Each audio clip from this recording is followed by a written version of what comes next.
आदाब, मैं नीता सिंह हाजिर हूं अपने खास प्रोग्राम जानकारी से कामयाबी तक के साथ। हम अपनी आज की पेशकश में बात करेंगे स्टार्टअप्स के लिए एक्सपोर्ट बिजनेस में अपॉर्चुनिटीज़ की। हम सब अच्छी तरह जानते हैं कि भारत का टारगेट 2047 तक एक तरक्की याफ्ता यानी डेवलप्ड नेशन बनने का है।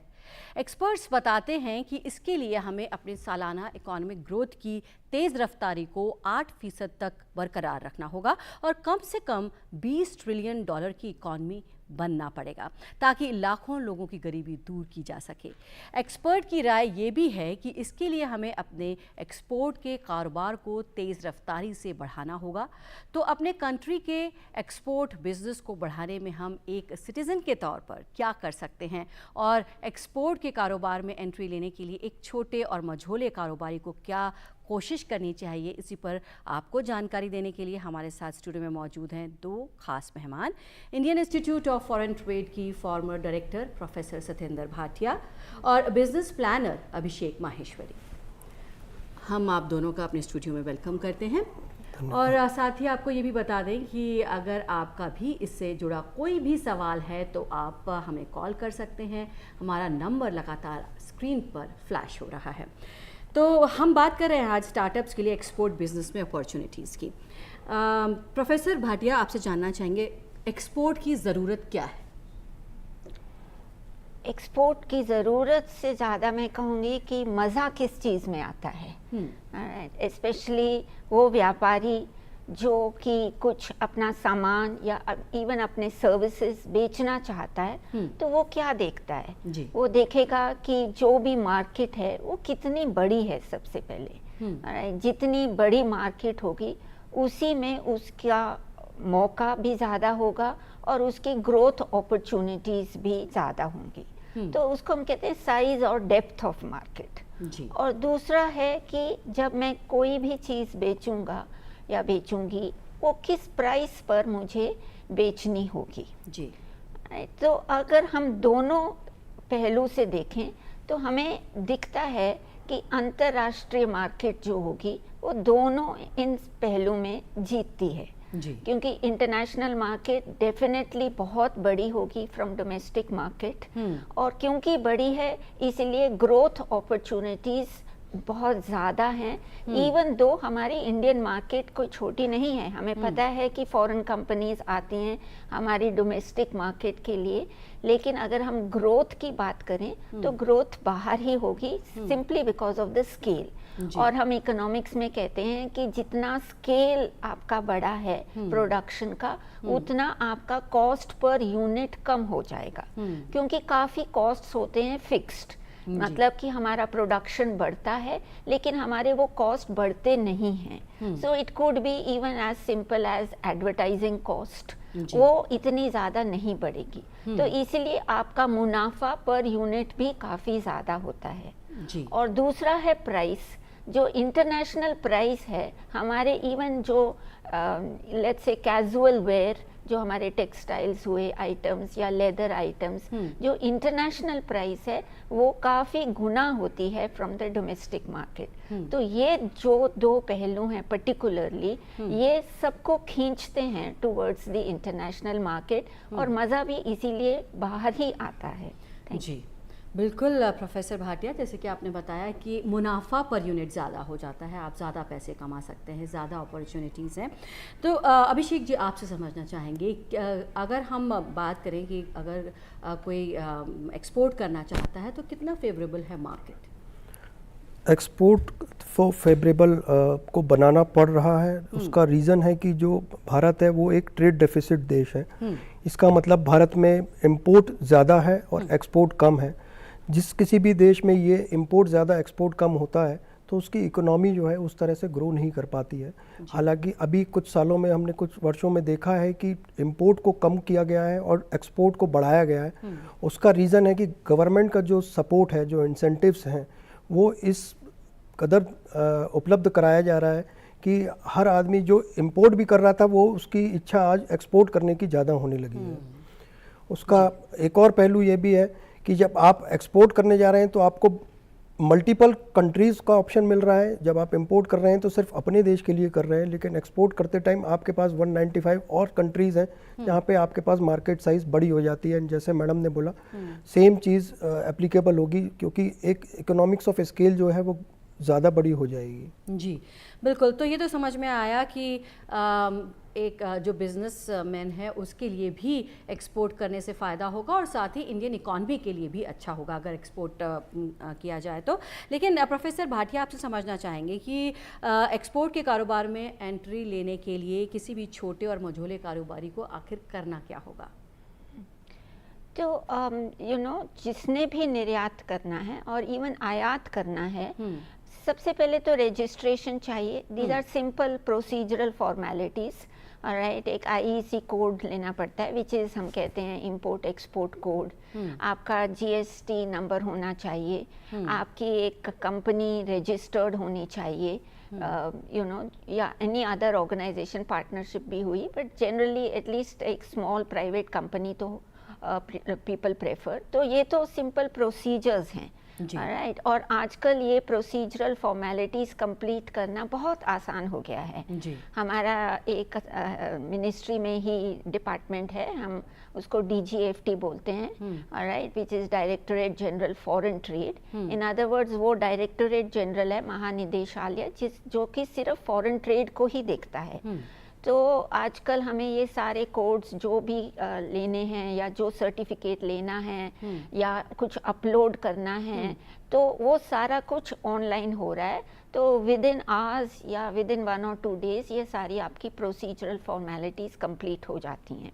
जी जी। प्रोफेसर भाटिया, क्या ये ऑनलाइन में रजिस्ट्रेशन कराया जा सकता है और क्या इसके लिए कोई एलिजिबिलिटी क्राइटेरिया है या किसी तरह के डॉक्यूमेंट्स की ज़रूरत पड़ती है? नॉर्मल जैसे हम अपना KYC करवाते हैं, तो जैसे आधार कार्ड हुआ, पैन कार्ड हुआ, so those are normal ones. और आपकी कंपनी रजिस्ट्रेशन सर्टिफिकेट, बिकॉज आप बिजनेस करने लगे हो तो आपने कंपनी बनाई है, तो these are very simple certificates जो कि आपको अपलोड करने हैं और आपको कोड मिल जाएगा। और आजकल तो IEC कोड, पहले डिफरेंट होता था, आजकल तो आपका पैन नंबर ही IEC कोड हो जाता है, तो ज़्यादा आपको याद भी नहीं करना पड़ता।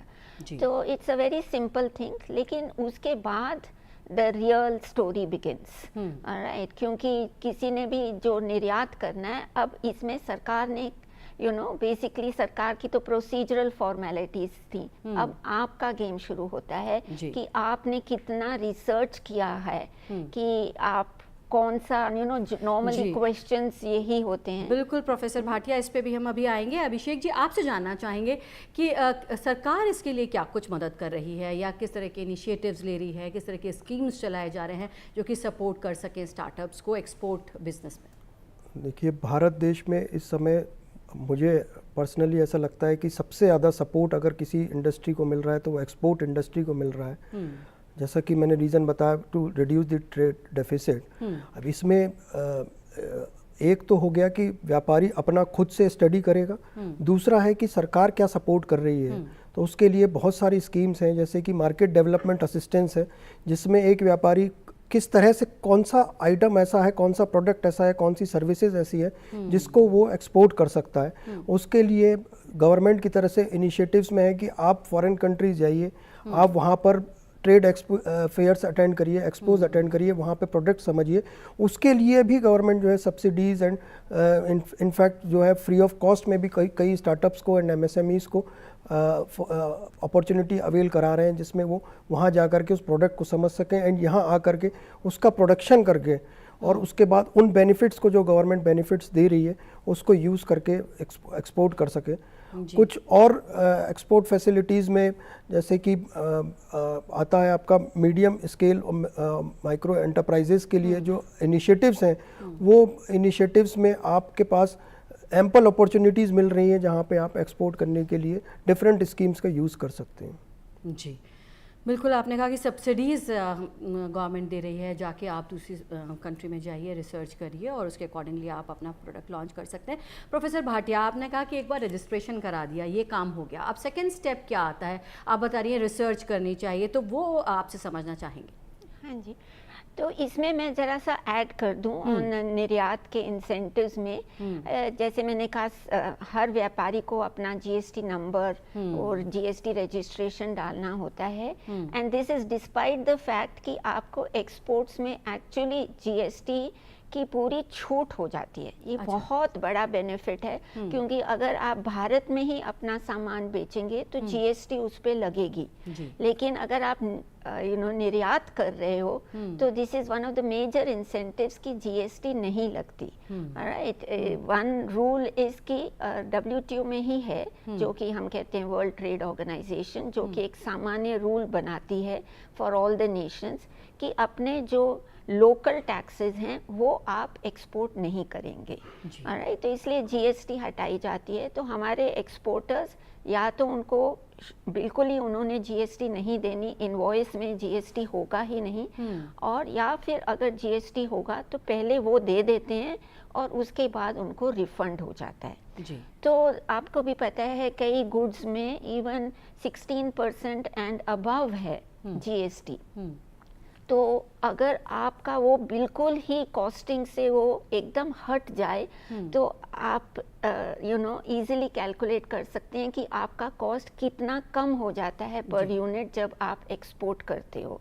तो ये एक बहुत बड़ा बेनिफिट है जो कि नॉट ओनली एक्सपोर्टर्स, कई बार even what we call deemed exporters वो होते हैं जो खुद तो एक्सपोर्ट नहीं करते, लेकिन जो यूनिट्स हैं जो 100% एक्सपोर्ट ओरिएंटेड हैं, या कोई जैसे स्पेशल इकोनॉमिक जोन्स में यूनिट्स बने हुए हैं जो कि मेनली फॉर एक्सपोर्ट्स हैं, अगर आप उन यूनिट्स को भी सप्लाई करते हो, राइट, दोज यूनिट्स इंडिया में ही हैं, आप भी इंडिया में हैं, आप उनको सप्लाई करते हो, तो भी सरकार आपको कहती है कि हम मानेंगे कि आपने एक्सपोर्ट कर दिया, क्योंकि जिनको आपने सप्लाई किया वो आगे निर्यात करेंगे।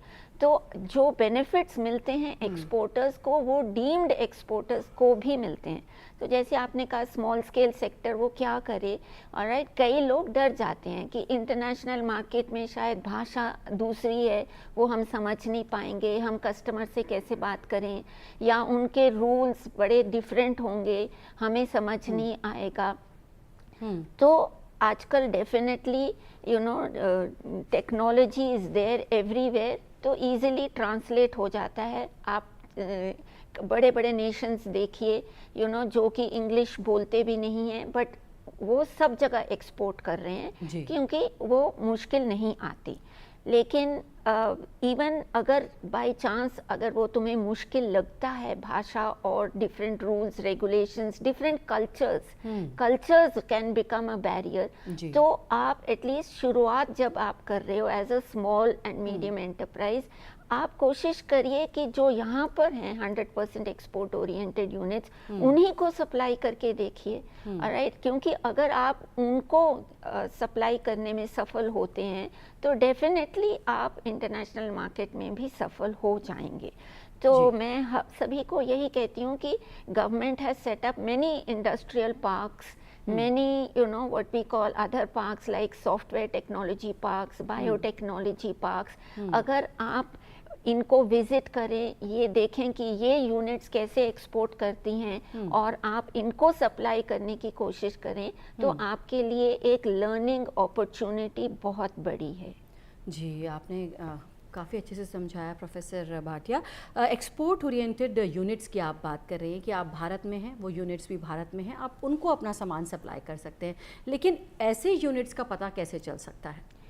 ये बहुत आसानी से, मतलब ये पब्लिक इंफॉर्मेशन है, आप DGFT साइट पर भी जा सकते हैं। आप अलग अलग प्रोडक्ट्स के हमारे देश में what we call export promotion councils बने हैं, जैसे हमारा है textile export promotion council, gems and jewellery export promotion council, and so many other products like engineering export promotion council. तो इनके एड्रेसेस वेरी इजीली अवेलेबल हैं, आप सिर्फ नेट पे इनका लिख दीजिए या मिनिस्ट्री ऑफ कॉमर्स की वेबसाइट देखिए, बिकॉज आप इंटरनेशनल मार्केट में जाना चाहते हो तो definitely you should visit ministry of commerce website. वहाँ पर आपको ट्रेड स्टेटिस्टिक्स भी मिल जाएंगे एंड ऑल दीज यूनिट्स, उनके एड्रेसेस मिल जाएंगे। तो definitely it helps to visit. जैसे एग्रीकल्चरल गुड्स, कई लोग आजकल कृषि का निर्यात करना चाहते हैं, तो आई वुड से कि एक ऑर्गेनाइजेशन है, उसको हम एपीडा बोलते हैं, agricultural and processed food export development agency. वहाँ पर ज़रूर जाना चाहिए, क्योंकि अगर आप निर्यात करेंगे आपको वहाँ पर जाना ही होगा, क्योंकि आपका प्रोडक्ट इंडियन है। जो भी कृषि का उत्पादन हो, चाहे ग्रेप्स हो, चाहे एप्पल्स हो, चाहे वेजिटेबल्स हो, आपको एक सर्टिफिकेट देना होता है इंपोर्टर को कि ये सचमुच इंडिया में ही उगा है और इंडिया का ये प्रोडक्ट है। तो ये सर्टिफिकेट एपीडा ही देगी आपको। तो एक्सपोर्ट प्रमोशन काउंसिल्स ये सर्टिफिकेट देते हैं अदर देन डीजीएफटी। तो ये बड़े आसानी से आपकी हेल्प भी करते हैं, पूरी इंफॉर्मेशन भी देते हैं। अगर आप इनके मेंबर्स बन गए हो तो आपको रेगुलर अपडेट्स मिलते रहेंगे। जी बिल्कुल प्रोफेसर भाटिया, तो ये काफ़ी सारा काम ऑनलाइन भी हो सकता है और बाकी आप उनके ऑफिस में विजिट भी कर सकते हैं। जी अभिषेक, आपसे समझना चाहेंगे, अगर अब हम प्रोडक्ट्स की बात करें, हमारे जो लोकल आर्टिसंस हैं, कौन से प्रोडक्ट्स ऐसे हैं जो कि वो एक्सपोर्ट कर सकते हैं? हम इसमें सभी तरह के प्रोडक्ट्स, स्पेसिफिकली इंजीनियरिंग जो इक्विपमेंट्स हैं वो प्रोडक्शन की रिक्वायरमेंट काफ़ी है सभी देशों में। और इसमें एक बहुत अच्छी स्कीम जो गवर्नमेंट ने चलाई है वो ECGS, that is export capital goods scheme. इसमें अगर आप कोई भी अपना प्रोडक्ट यहाँ पे बना के एक्सपोर्ट कर रहे हैं, बट उसके लिए आपको अगर एडवांस्ड मशीनरी चाहिए तो वो मशीनरीज आप इंपोर्ट कर सकते हैं एट 0% कस्टम ड्यूटी। मतलब आप अपने प्रोडक्ट मशीनरीज बाहर से लाइए, यहाँ पे बनाइए एंड देन एक्सपोर्ट करिए। तो उसमें आपका कैपिटल गुड इन्वेस्टमेंट जो है वो ऑटोमेटिकली कम हो गया, क्योंकि यहाँ पे आपको GST पे करना है उसी प्रोडक्ट के लिए। वहीं आप इंपोर्ट करेंगे तो आपको कैपिटल, उस पर इंपोर्ट ड्यूटी जो है वो 0 देनी होगी। एंड आप टेक्सटाइल्स में एक इंडस्ट्री ऐसी है जहाँ पे इंडिया का फैब्रिक जो है इज़ वर्ल्ड नोन फैब्रिक। तो टेक्सटाइल प्रोडक्शन में इंडिया काफ़ी एडवांस स्टेज में है एंड काफ़ी अच्छा कर रहा है। बट इसमें हमको कुछ चीज़ों का जो जानकारी हमको होनी चाहिए वो है कि जो यूरोप में या बाकी कंट्रीज़ में अगर हम एक्सपोर्ट कर रहे हैं तो उनके टेस्टिंग प्रोसीजर्स जो है वो काफ़ी टफ होते हैं। तो ऐसा ना हो कि आपने कोई प्रोडक्ट बना लिया लेकिन आप उसका टेस्टिंग जो है क्वालिटी मेंटेन नहीं कर रहे, क्योंकि आप अगर एक स्कीम निकाली है गवर्नमेंट ने जिसमें आप अपनी टेस्टिंग फैसिलिटीज़ के लिए जो है टाइज करके स्कीम है, ट्रेड इंफ्रास्ट्रक्चर एक्सपोर्ट स्कीम, जिसमें आपके लिए इंफ्रास्ट्रक्चर सारा प्रोवाइड किया गया है। अगर आप कुछ फूड मटेरियल एक्सपोर्ट कर रहे हैं तो उसके लिए कोल्ड चेन्स बनाई जा रही हैं, देन एक्सपोर्ट हब्स बन रहे हैं, टेक्सटाइल टेस्टिंग लेबोरेटरीज बन रही हैं, वो लैब्स में आप यूरोपियन स्टैंडर्ड टेस्टिंग करा सकते हैं एंड कराने के बाद आप उसको एक्सपोर्ट करें, सो दैट आपको कल को आपके प्रोडक्ट की फेलियर या क्वालिटी में इश्यूज़ ना आए एंड आप रेगुलरली उसको इनकम को बढ़ाते रहें। सिमिलरली आप फार्मास्यूटिकल में इंडिया ऑलरेडी काफ़ी एडवांस में है एक्सपोर्ट में, वहाँ पे आप कर सकते हैं। Engineering products, engineering services, the EPC contractors जो है वो यहाँ से काफ़ी प्रोजेक्ट्स जो है बाहर एग्जीक्यूट कर रहे हैं। अगर आप देखेंगे तो आज हम बाहर के देशों में पोर्ट्स बना रहे हैं, रोड्स बना रहे हैं, रेलवेज़, सभी सेक्टर्स में हम जो है अपना मैन पावर जो है वहाँ पे सर्विसेज प्रोवाइड कर रही है। बिल्कुल, तो ये तमाम ऑप्शंस हैं जिसमें कि एक्सपोर्ट किया जा सकता है। प्रोफेसर भाटिया, आपसे कुछ और ऑप्शंस, कौन से प्रोडक्ट्स हैं जो कि एक्सपोर्ट किए जा सकते हैं, जो कि दूर दराज के गाँव में या छोटे शहरों में लोग बैठे हुए हैं और हाथ का काम कर रहे हैं, आर्टिसंस हैं, क्या वो भी इसमें जुड़ सकते हैं? बिल्कुल, आजकल आपको ये तो सभी को जानकारी है कि जो हाथ की कला है उसका मूल्य बढ़ता जा रहा है। हम देख रहे हैं कि इवन हैंडमेड पेपर हम बोलते हैं, जो वो प्राइस ले पा रहा है इंटरनेशनल मार्केट में, it is far higher than your machine made paper. तो हस्तकला का मूल्य बहुत बढ़ रहा है, इसीलिए सभी के लिए अपॉर्चुनिटीज़ हैं बाहर। और जैसे मैंने कहा कि, और इन्होंने भी कहा कि सरकार भी काफ़ी कुछ कर रही है, तो एक्सपोर्ट फैसिलिटेशन सेंटर्स हैं वो बने हुए हैं जहाँ पर लोगों को बताया जाता है, बेसिकली हैंड होल्डिंग होती है कि आपने प्रोडक्ट कैसे सिलेक्ट करना है, आपने पैसा कहाँ से लेना है, आपने कस्टमर कैसे चूज़ करना है। तो हम बात कर रहे थे कि अंतर्राष्ट्रीय मार्केट बहुत बड़ी है, तो फिर भी आपको रिसर्च ज़रूर करनी होगी कि आप कौन से देश में बेचना चाहेंगे, क्योंकि चाहे वो सामान लेटर से 10 देशों में जा रहा है या 20 देशों में जा रहा है, इसका मतलब ये नहीं कि आप 20 देशों में सफल होंगे। कोई एक ऐसा देश होगा जहाँ पर आपका सक्सेस रेशियो जो है वो लाइकली हायर होगा दैन अनदर नेशन। वो क्यों हायर होगा? मे बी आप उस मार्केट को ज़्यादा अच्छी तरह समझते हैं, मे बी वहाँ का कल्चर और हमारे भारत का कल्चर एक जैसा है। जैसे हमारे आसपास जो देश हैं, लोग कहते हैं हम उनके कल्चर आसानी से समझते हैं क्योंकि लोगों का आना जाना काफ़ी है। Let's say Nepal and India, Bangladesh and India, Sri Lanka and India, ये एक तरह हम बहुत लोगों को जानते हैं, आपस में रिश्ते हैं लोगों के, तो एक फेमिलियरिटी है। लेकिन let's say some country in Latin America, जैसे चिली हुआ और अदर नेशंस, बोलीविया, आजकल हमारा इतना ट्रेड नहीं है विद लैटिन अमेरिका, हालांकि बहुत कोशिश हो रही है। हमारे प्रधानमंत्री जी भी अभी फ़िलहाल अर्जेंटीना होकर आए हैं, ब्राज़ील होकर आए हैं, सिंपली ताकि इन देशों में भी हमारे निर्यात अपॉर्चुनिटीज़ खुलें। लेकिन अभी तक थोड़ा सा बैरियर रहा है, वो लोग इंग्लिश नहीं बोल पाते, उनके कल्चर्स डिफरेंट हैं, इवन डिस्टेंस वाइज वो बहुत दूर है, जिसकी वजह से हमारा जो हम कहते हैं फ्रेट कॉस्ट, मतलब यहाँ से सामान वहाँ तक पहुँचने का कॉस्ट, वो बहुत बढ़ जाता है। तो इसीलिए ज़्यादातर लोग वहाँ तक नहीं जाते। जी बिल्कुल। राइट, तो उस मार्केट में जैसे मैंने कहा अपॉर्चुनिटी तो हो सकती है, लेकिन आपको फिर भी रिसर्च करनी होगी। बिल्कुल, अपॉर्चुनिटी हो सकती है, रिसर्च करनी होगी। प्रोफेसर भाटिया, आपसे कुछ एग्जांपल्स चाहेंगे। आपने जिन कंट्रीज़ के नाम लिए, वहाँ पर क्या एक्सपोर्ट किया जा सकता है? अब अगर ऑर्गेनिक फूड की भी बात करें तो उसका भी काफ़ी एक्सपोर्ट होता है, लेदर गुड्स की बात करें, टेक्सटाइल्स तो होता ही है, और आपसे कुछ एग्जाम्पल्स चाहेंगे प्रोडक्ट्स की, और कौन सी कंट्री में कर सकते हैं? मतलब रिसर्च करना ज़रूरी है, पर फिर भी आप इस लाइन में हैं, जुड़ी हैं, तो हम चाहेंगे हमारे व्यूअर्स को बताएं। राइट, तो हम क्या कर सकते हैं? एक तो ये चीज़ है कि हम कहाँ एक्सपोर्ट कर सकते हैं और क्या एक्सपोर्ट कर सकते हैं। जैसे मैंने कहा, हमें मिनिस्ट्री ऑफ कॉमर्स की वेबसाइट ज़रूर देख लेनी चाहिए, क्योंकि वहाँ पर हर महीने अपडेट आती है टू ट्रेड स्टैटिस्टिक्स कि हमने कौन सी एक्सपोर्ट करी है और कहाँ करी। राइट, तो आपको फार्मास्यूटिकल्स, डेफिनेटली आपको पता है कि Indian pharmaceutical industry is doing very well.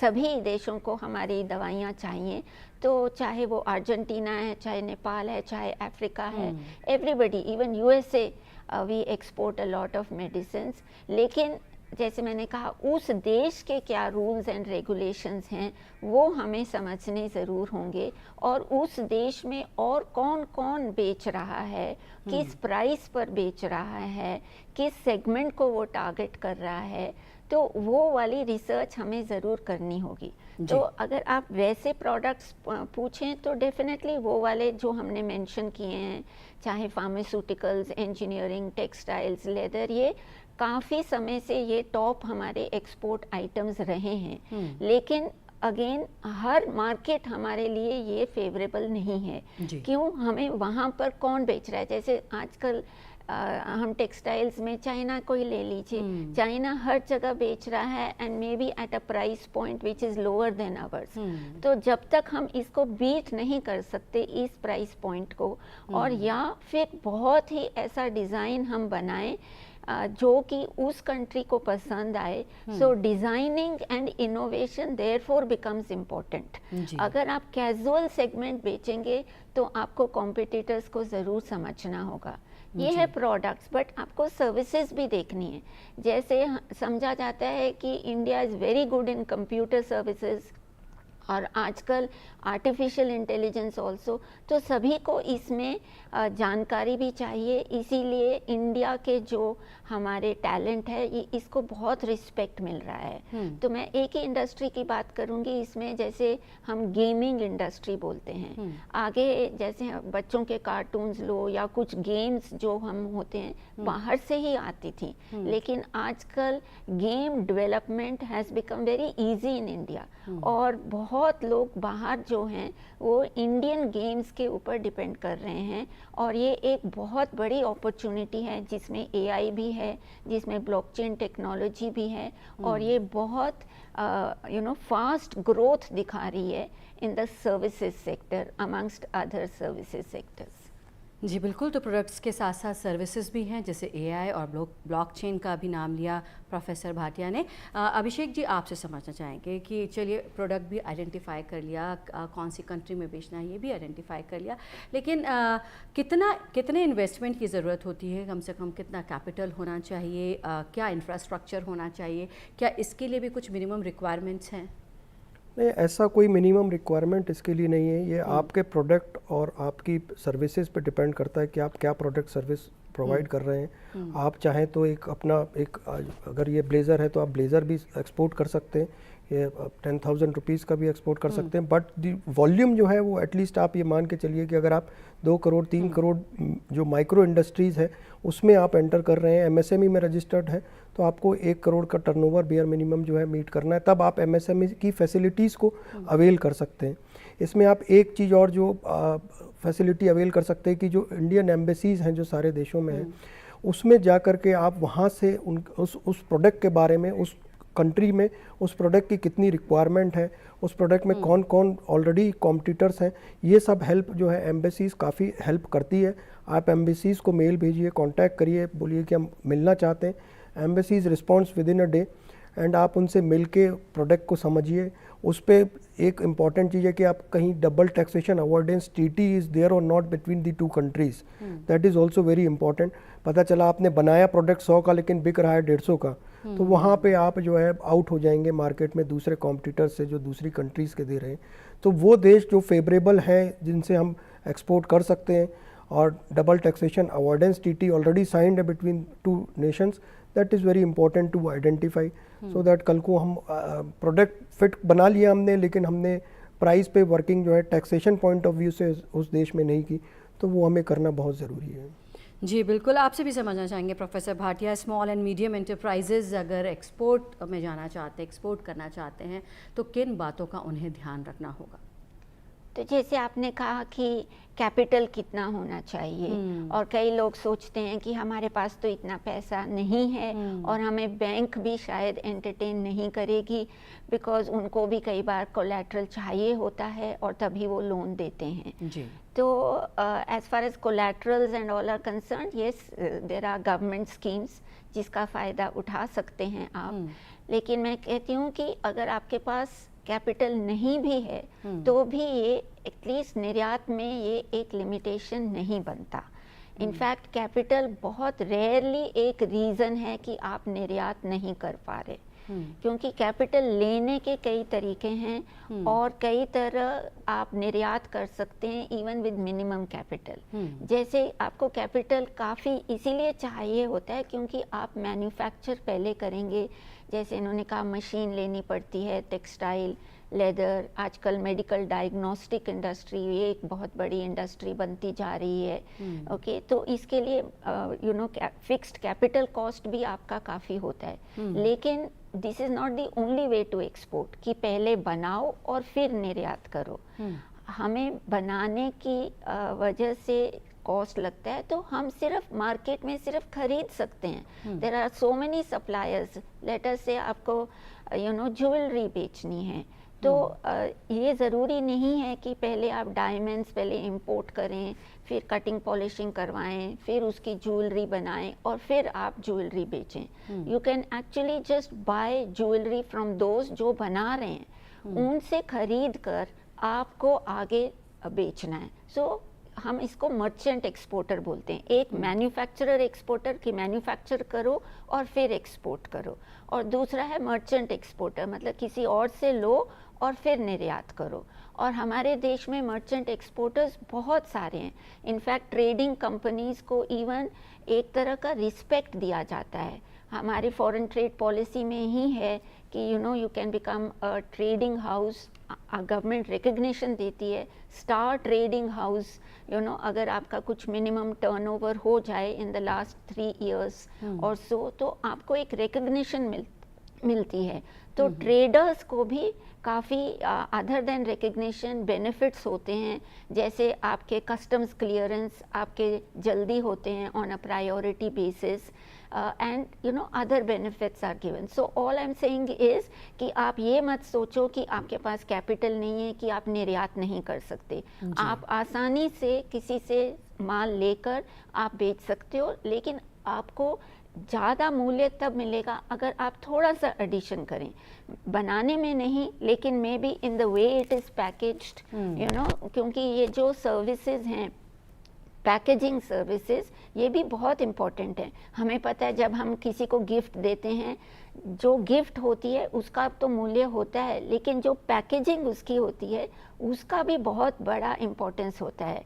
तो there are people who are doing just that, कि कौन सी कंट्री में क्या पैकेजिंग रूल है वो हमें ज़रूर देखना है, क्योंकि पैकेजिंग के रूल्स भी बड़े स्ट्रिक्ट होते हैं, जैसे कि प्रोडक्ट के स्टैंडर्ड स्ट्रिक्ट हैं। तो हर मार्केट में आप देखिए पैकेजिंग और लेबलिंग के क्या रूल्स हैं, उस हिसाब से आप you can make the value addition. आपका एक ब्रांड होगा, जैसे स्टार ट्रेडिंग हाउस हुआ, नहीं तो आपका एक जो भी छोटा ब्रांड है उससे आप बाहर बेच सकते हो। तो कैपिटल एक लिमिटेशन नहीं रहती। जी बिल्कुल प्रोफेसर भाटिया, आपने बहुत अच्छा हमारे व्यूअर्स को बताया कि जो कैपिटल है वो लिमिटेशन नहीं हो सकती है। आपके पास कम कैपिटल है फिर भी आप एक्सपोर्ट के बिज़नेस में आ सकते हैं, एक्सपोर्ट कर सकते हैं अपने सामान को।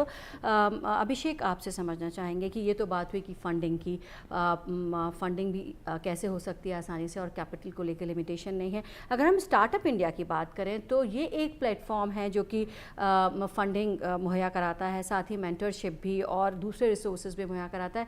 अगर इस इनिशिएटिव की बात करें, स्टार्टअप इंडिया जो कि गवर्नमेंट का इनिशिएटिव है, जी, स्टार्टअप इंडिया इनिशिएटिव में बहुत सारी स्कीम्स इसके अंतर्गत आती हैं, जिसमें से एक है कि अगर आप मार्केट से आप एक बिज़नेस स्टार्ट कर रहे हैं एक्सपोर्ट करने के लिए, अगर आप मार्केट से बैंक से पैसा उठाते हैं 9% 8% ब्याज पे ले रहे हैं, तो उसमें जो है स्टार्टअप इनिशिएटिव के अंदर अगर आप रजिस्टर्ड हैं तो आपको 3 से 5% का इंटरेस्ट रेट में छूट मिल जा रहा है, जो अपने आप में एक बहुत बड़ा इनिशिएटिव है, जिससे आपका इंटरेस्ट रेट कम होने से आप इमीडिएटली जो है अपना स्केल अप कर सकते हैं। ये एक स्कीम है।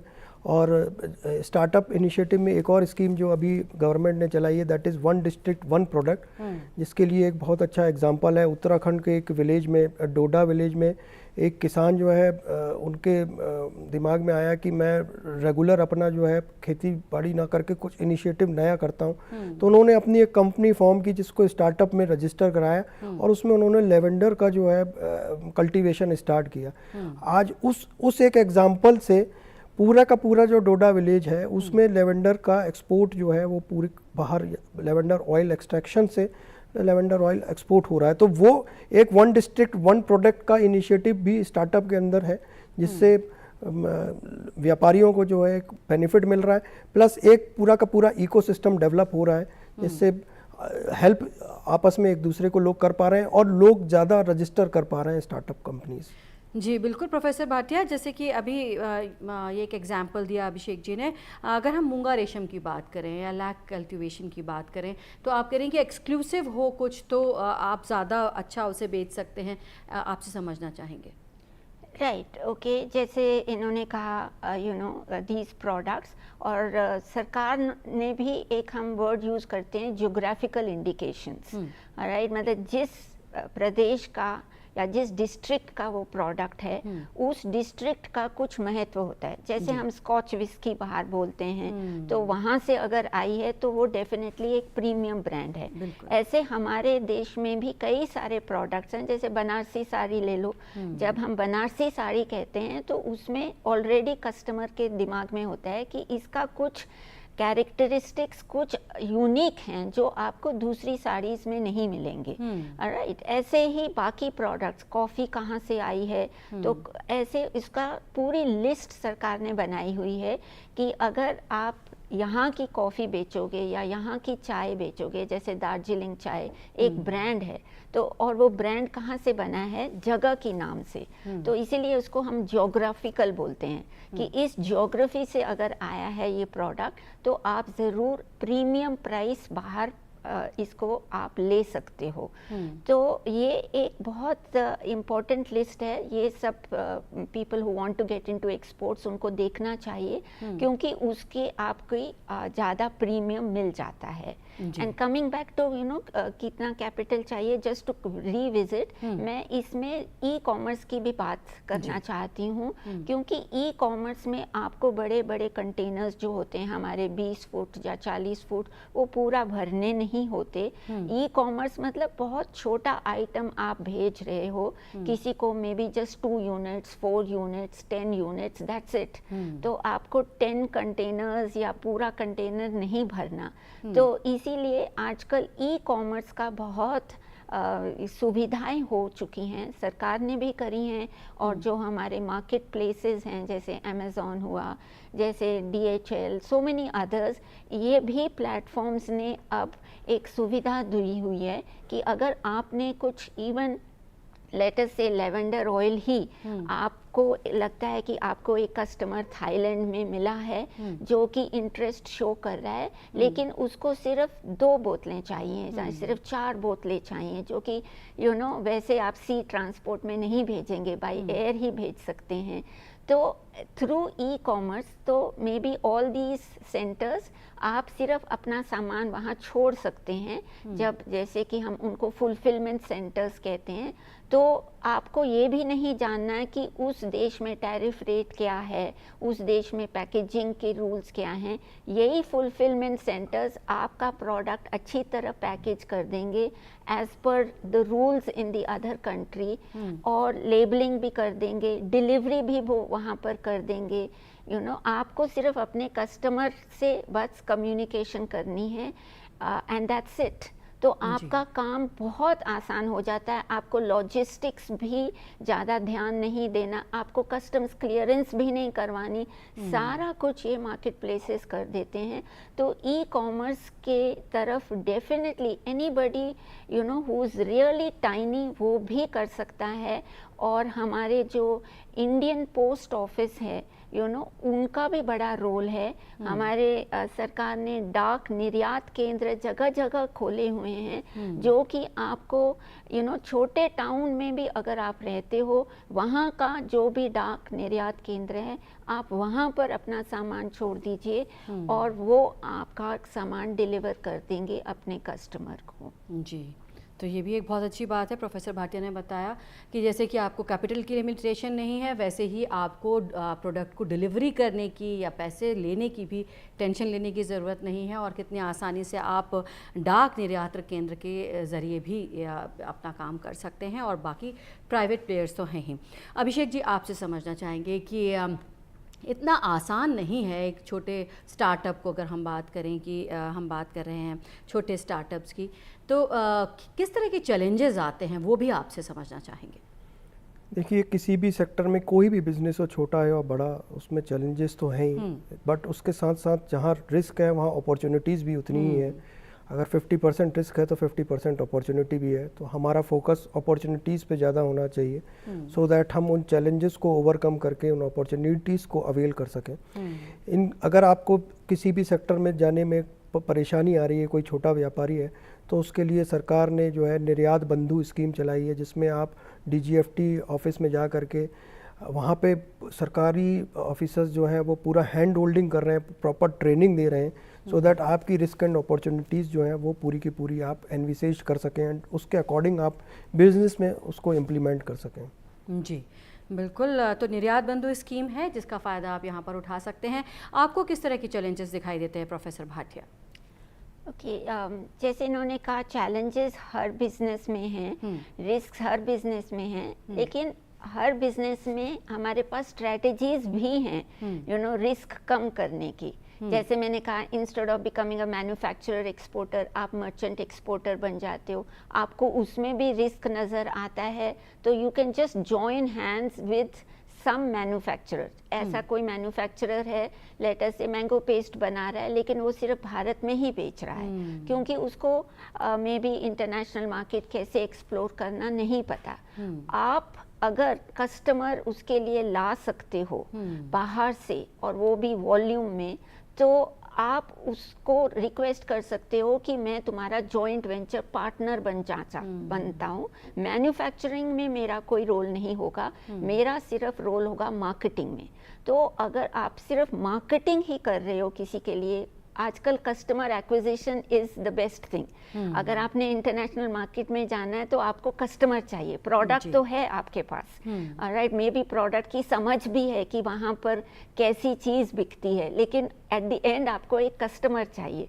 तो अगर आप इवन ऑनलाइन के जरिए आप किसी के लिए कस्टमर ला सकते हो, तो आप किसी को बस ज्वाइन कर रहे हो, जैसे ही आप कस्टमर आता है आप में भी 10, 20, 30% जो भी आपका नेगोशिएशन है, आप उसके साथ ये प्रॉफिट शेयर कर रहे हो। तो जैसे मैंने कहा, आपके पास कैपिटल नहीं था, आपको रिस्क लग रहे थे, वो ऑलरेडी मैन्युफैक्चर में है, but he just wants a customer. तो आपने एक स्ट्रैटेजी निकाली कि आप खुद मैंगो पेस्ट नहीं बाहर बेचोगे, आप किसी को ज्वाइन कर रहे हैं through joint venture, through franchising, licensing, you know, these are different ways in which you can cut down the strategies। उसको भी फ़ायदा हो रहा है और आपको भी फ़ायदा हो रहा है। जी बिल्कुल। प्रोफेसर भाटिया, आपसे ये भी समझना चाहेंगे कि अगर कोई ये स्टार्टअप शुरू करना चाहता है, एक्सपोर्ट बिजनेस में जाना चाहता है, क्या कोई छोटे कोर्सेज हैं जिनको किया जा सकता है और समझा जा सकता है अपना ये बिजनेस शुरू करने के लिए? यस, आजकल काफ़ी सारे कोर्सेज हो रहे हैं। अगर मैं अपने संस्थान की ही बात करूं, Indian institute of foreign trade, जो हम कहते हैं भारतीय विदेश व्यापार संस्थान, बहुत सारे प्रोग्राम्स हैं। सिर्फ हम MBA नहीं करवाते वहाँ पर, you know, short term programs, 5-day programs, 3-day programs बहुत सारे होते हैं। So you know, anybody who wants to learn, वो ज़रूर आइए।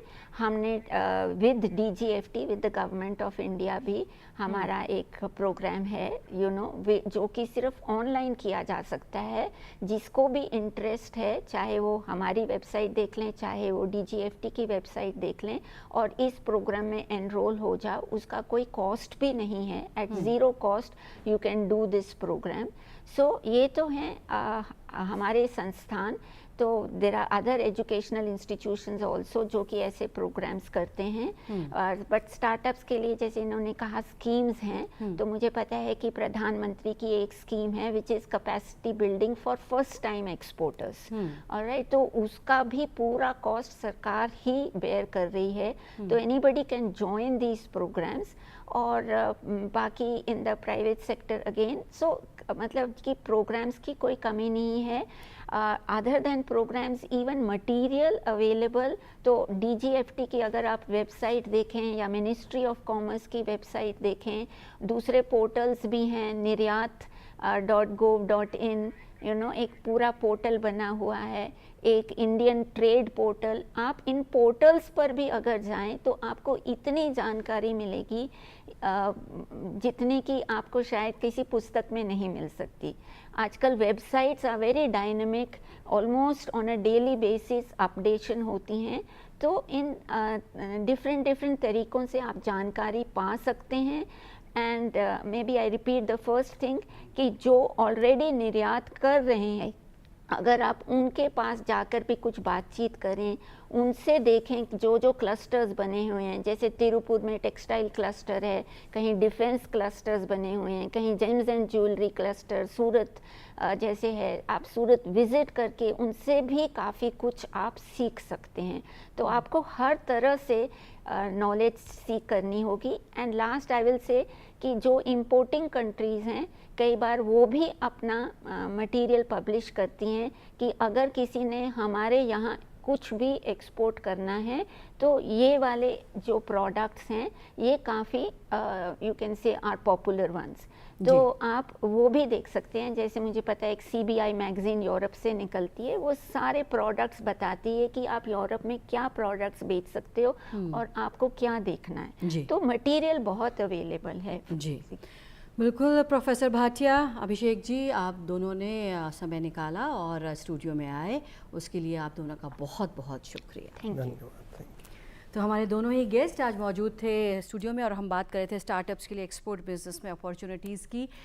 तो हमने जाना कि छोटे मझोले जो कारोबारी हैं उनके लिए बिल्कुल भी मुश्किल नहीं है अगर वो एक्सपोर्ट करना चाहते हैं अपने प्रोडक्ट या सर्विसेज को। उन्होंने बड़े आसान तरीके से सब कुछ बताया है कि कैसे आप एक्सपोर्ट बिजनेस शुरू कर सकते हैं। हमारी आज की पेशकश में फ़िलहाल इतना ही। हमारा प्रोग्राम आपको कैसा लगा आप भी अपनी राय दे सकते हैं। इसके लिए हमारा ईमेल आईडी है ddurduspecials@gmail.com। इसी के साथ हमारी पूरी टीम को दीजिए इजाज़त। आदाब।